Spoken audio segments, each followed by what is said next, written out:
Olá, queridos amigos, sejam bem-vindos a mais um Evangelho no Lar, aqui do canal da Casa dos Espíritos e do Recanto do Vovô Antônio. Hoje nós daremos continuidade às nossas leituras do Livro dos Espíritos. Estamos falando no capítulo 11, que é sobre os três reinos, subitem os animais e o homem. Então, serão feitas as leituras dos itens das questões 592 até a questão 600. Quem fará a leitura serão o Simael e a Gislaine. E eu, Michele, farei as preces de início e de encerramento. Neste momento, vamos então nos concentrar e fazer a nossa prece de gratidão por mais uma oportunidade de aprendizado. Que seja um momento abençoado e que possamos abrir os nossos corações para termos o máximo proveito desta luz e desse ensinamento. Que assim seja. Olá a todos, iremos fazer a leitura do Livro dos Espíritos, capítulo 11, Os Três Reinos, no item Os Animais e o Homem, questão 592. Se compararmos o homem e os animais com respeito à inteligência, a linha demarcatória parece difícil de ser estabelecida, porque certos animais têm, a esse respeito, uma superioridade notória sobre certos homens. Essa linha demarcatória pode ser estabelecida de maneira precisa? Resposta. Sobre esse ponto, vossos filósofos não estão quase nada de acordo. Uns querem que o homem seja um animal, outros que o animal seja um homem. Estão todos errados.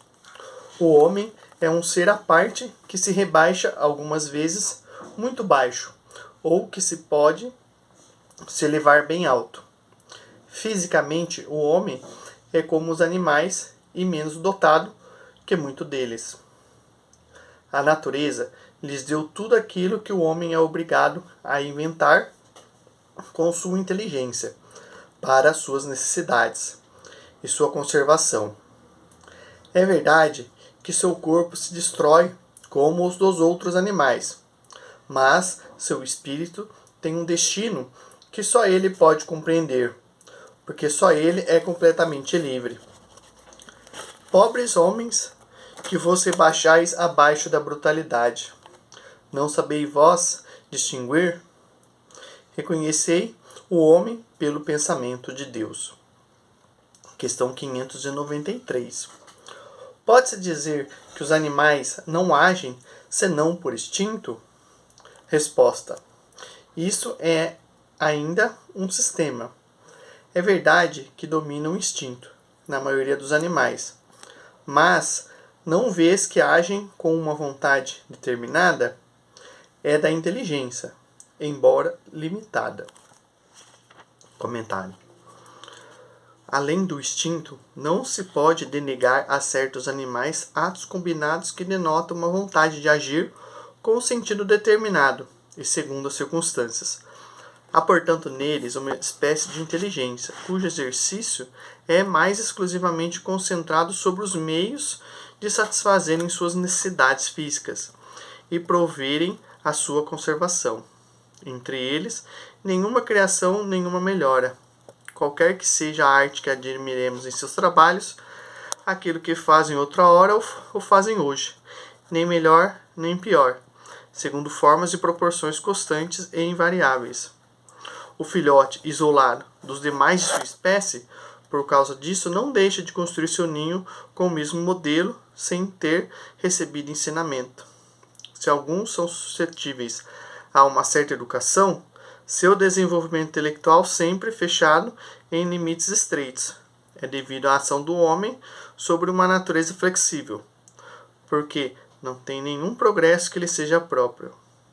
Esse progresso é efêmero e puramente individual, porque o animal, entregue a si mesmo, não tarda a retornar para os limites estreitos traçados pela natureza.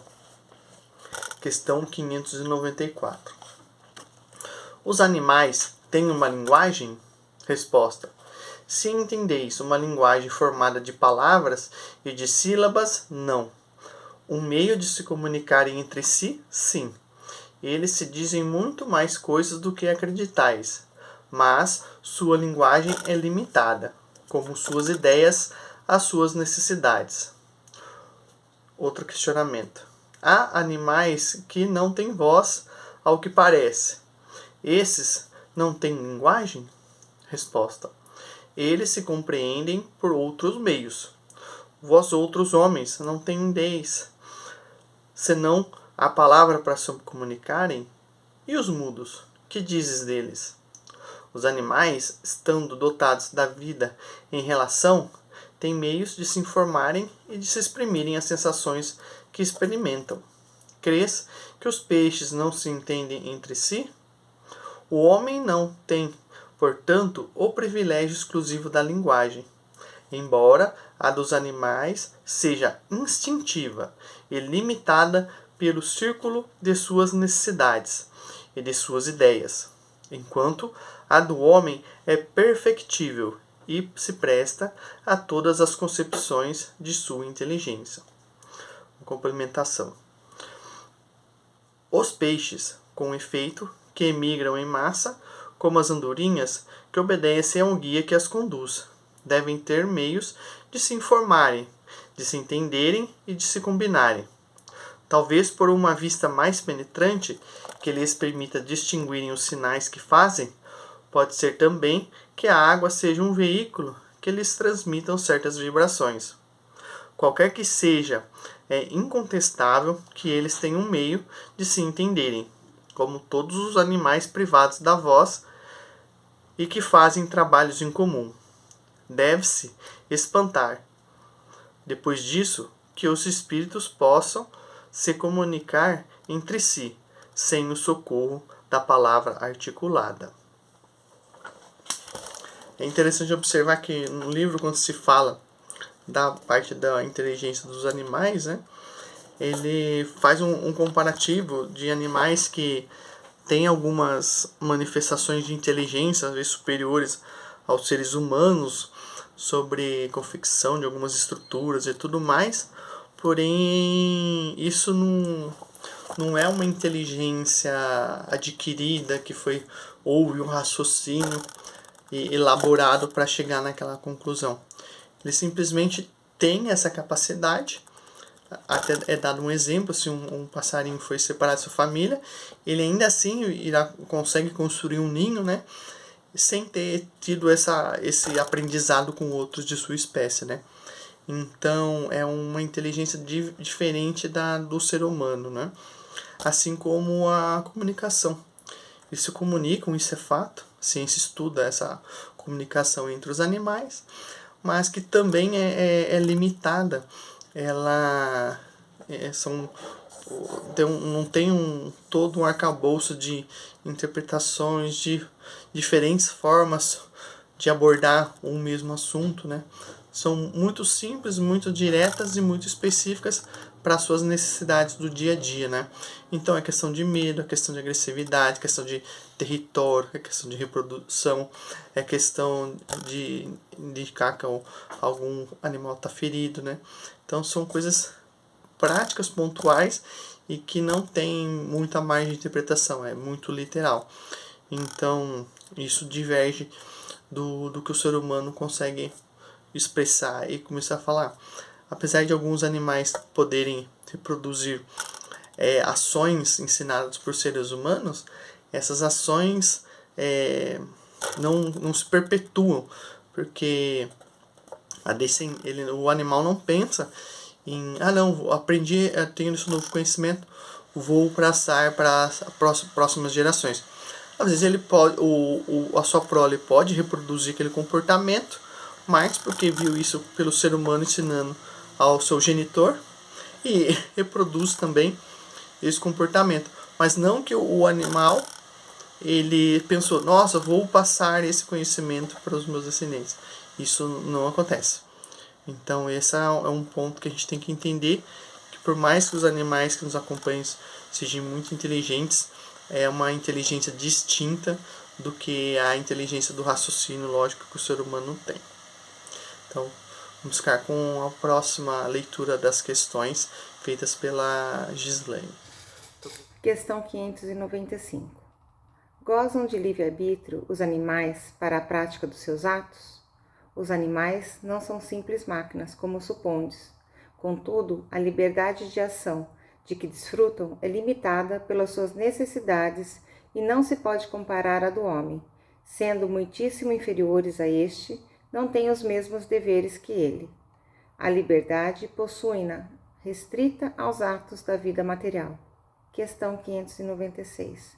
Donde procede a aptidão que certos animais denotam para imitar a linguagem do homem e por que essa aptidão se revela mais nas aves do que no macaco, por exemplo, cuja conformação apresenta mais analogia com a humana? Origina-se de uma particular conformação dos órgãos vocais, reforçada pelo instinto de imitação.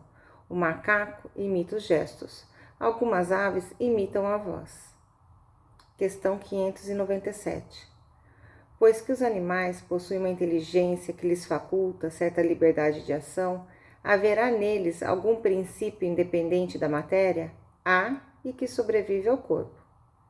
Será esse princípio uma alma semelhante à do homem?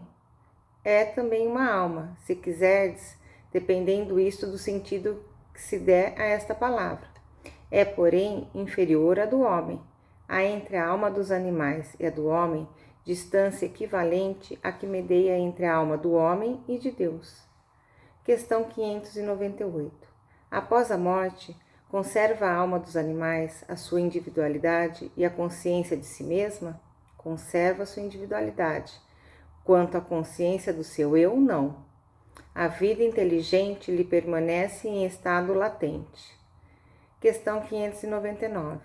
A alma dos animais é dada escolher a espécie de animal em que encarne? Não, pois que lhe falta livre-arbítrio. Questão 600. Sobrevivendo ao corpo em que habitou, a alma do animal vem a achar-se depois da morte no estado de erraticidade como a do homem? Fica uma espécie de erraticidade, pois que não mais se acha unida ao corpo, mas não é um espírito errante. O espírito errante é um ser que pensa e obra por sua livre vontade. De idêntica faculdade não dispõe o dos animais. A consciência de si mesmo é o que constitui o principal atributo do espírito. O do animal, depois da morte, é classificado pelos espíritos a quem incumbe essa tarefa e utilizado quase imediatamente. Não é dado tempo de entrar em relação com outras criaturas. Depois desses ensinamentos, das leituras de hoje, nós vemos ainda quantas coisas nós temos a aprender sobre os nossos companheiros, sobre os animais que estão conosco, dividindo caminhadas e que muitas vezes nós pegamos, nos perguntando, nos fazendo essas mesmas questões, muito bem colocadas por Kardec, muito bem estudadas, e que trazem muitos esclarecimentos para nós. Então, que a gente possa continuar nesse caminho de aprendizado, porque com certeza é um aprendizado crescente e diversos outros livros também complementam, né? Mas com certeza o Livro dos Espíritos traz esse ensinamento de uma forma muito interessante, muito estruturada e que serviu para nós, né, hoje, para que nós possamos entender um pouquinho, né, como são estes relacionamentos com os nossos seres queridos próximos de nós, né. Então, nesse momento, muito obrigada. Nós agradecemos a cada um que esteve aqui conosco hoje, participando das leituras, também estudando. Então, agradecemos a atenção e agradecemos a Deus por estar conosco também todo o tempo, nos orientando na caminhada de diversas maneiras. Então, que a gente possa ser sempre muito grato a isso. Então, que Deus abençoe a todos que estejam aqui e que possamos sempre seguir aprendendo e nessa semana, né, também muito motivados e de coração aberto a todos esses ensinamentos, e que na próxima semana possamos nos reencontrar novamente para mais estudos. Então, que Deus abençoe a todos e que Jesus fortaleça também a todos. Que assim seja.